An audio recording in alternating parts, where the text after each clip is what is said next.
America అధ్యక్షుడు Donald Trump అహంకారపూరితంగా వ్యవహరించడమే కాకుండా ఆయా దేశాల్లో ఎవరైతే అధికారంలో ఉన్నారో ఆ ప్రభుత్వాలను కూల్చివేసి దాని స్థానంలో తనకు అనుకూలమైన వారిని నియమించుకోవడానికి ప్రయత్నం చేస్తూ ఉన్నారు. ఇవాళ ఇరాన్ పైన దాడి చేసి పెద్ద ఎత్తున విధ్వంసం సృష్టించడమే కాకుండా అనేక మంది అమాయకులను చిన్నపిల్లలను కూడా హతమార్చి ఈరోజు అక్కడ ఎవరు లీడర్గా ఉండాలి అనేది కూడా నేనే నిర్ణయిస్తా అంటాను. అలీ ఖొమైనీని హత్య గావించారు, ఆయన భార్య కూడా చనిపోయింది. ఇప్పుడు సుప్రీం లీడర్గా ఎవరు ఉండాలో కూడా నేనే నిర్ణయిస్తానని చెప్తా ఉన్నాను.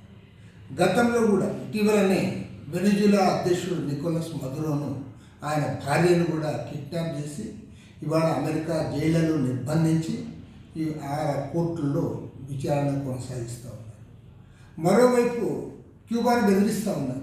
క్యూబాలో కూడా ఆర్థిక మాంద్యము, ఆర్థిక ఇబ్బందులు ఉన్నాయి కాబట్టి ఆ ప్రభుత్వాన్ని మేము మారుస్తామని చెప్పి అక్కడ కూడా మంట పెడతా ఉన్నారు.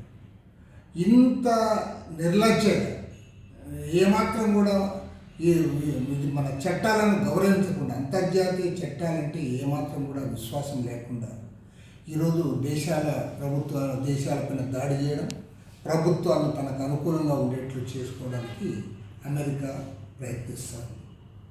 అదేవిధంగా ఇజ్రాయెల్ ఏమో గాజా ప్రాంతంలో వెస్ట్ బ్యాంక్లో అక్కడ తీవ్రంగా వారు కూడా దాడులు కొనసాగిస్తూ ఉన్నారు. వారు ఏమాత్రం కూడా ఒక అడుగు కూడా వెనక్కిపోయడం.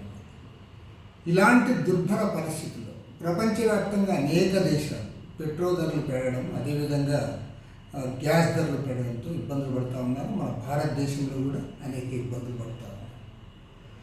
అంతేకాకుండా ఇవాళ అమెరికా వారేమంటే మనలాంటి భారతదేశం అత్యంత జనాభా కలిగి ప్రజాస్వామిక దేశమైన భారతదేశం మనం ఏం చేయాలి, ఏది కొనాలి, ఎవరితో కొనాలి అనేది కూడా వారు నిర్ణయిస్తూ ఉన్నారు. రష్యాతో ఆయిల్ కొనకూడదంటే మనం కొనడం మానేయాలి.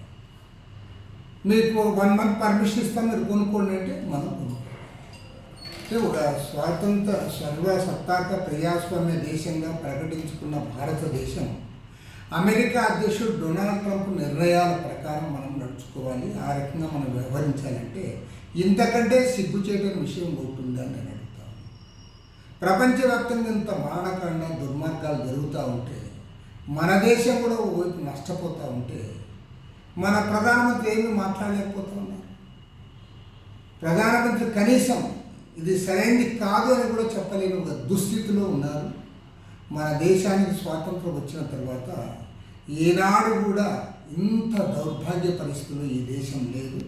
కాబట్టి ప్రధానమంత్రి యొక్క చేతగానితనాన్ని, తన యొక్క లొంగుబాటు వైఖరిని తీవ్రంగా ఖండిస్తూ ఉన్నాం.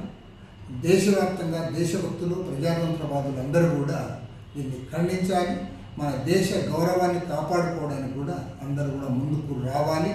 ప్రపంచ శాంతి కోసం ప్రతి ఒక్కరూ నిలబడాలని చెప్పి కూడా కోరుతా ఉన్నాం. అమెరికా అధ్యక్షుడు డొనాల్డ్ ట్రంప్ రెండవసారి అధికారంలోకి వచ్చిన తర్వాత ఈ నీతిమాలిన దుర్మార్గమైన ఈ చర్యలను మనం అందరం కూడా నిరసించాలని కోరుతాం.